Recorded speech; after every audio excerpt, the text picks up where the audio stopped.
A few years ago, I was home alone at nighttime.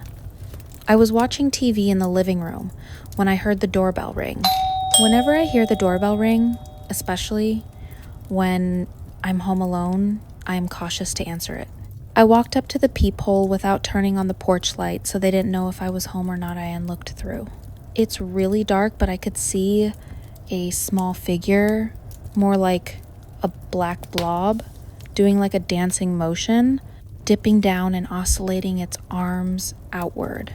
Think of a person moving their arms like wings gracefully. It was dark outside, but this figure was more opaque, so I could see this going on.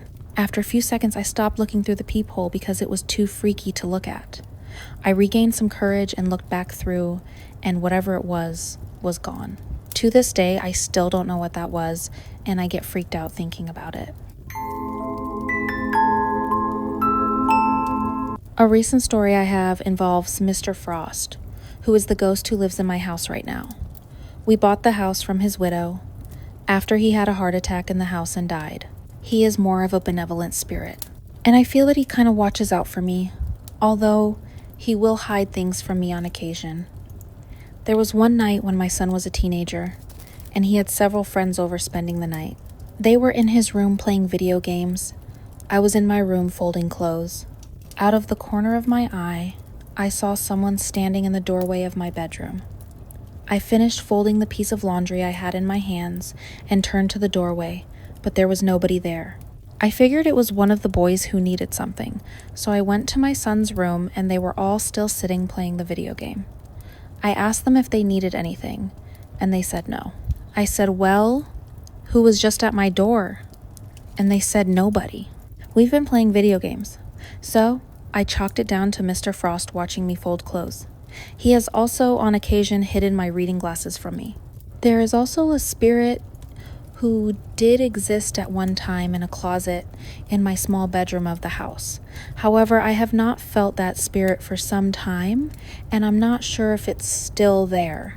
Although, as I am dictating this to you, there was some movement in my hallway just now.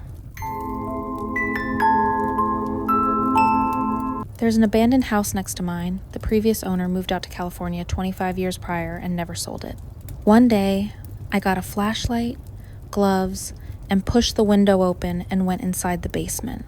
In the basement was a grand piano, still playable, but very much out of tune, old WW2 stuff, what seemed to be a signed Elvis poster, and some other really cool stuff no one should ever leave behind.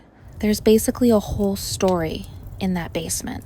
On the main floor was an unmade bed, molded food still in the fridge, and on the stovetop, half-empty beers turned solid, lights that still hadn't been turned off.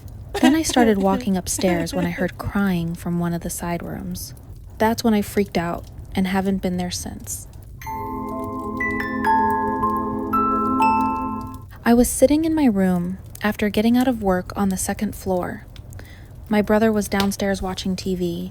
The dog was in the hallway outside my door sleeping. All of a sudden, the dog starts making all kinds of racket, jumping around, barking, clacking nails, howling. I go to get up to see what's up, and I hear, "Aw, that's a good girl," in a male voice. It didn't sound like my brother, so I go, "Oh, you're home early," thinking it was my dad. Soon as I'm out there was no one at all but the dog wagging her tail, staring at the empty end of the hallway. My brother came upstairs to yell at me for getting his dog riled up, saying he heard the same voice and thought it was me. We did a once-over of the house with my butterfly knife and his BB gun, and there was nobody. Still gives me the spooks to this day.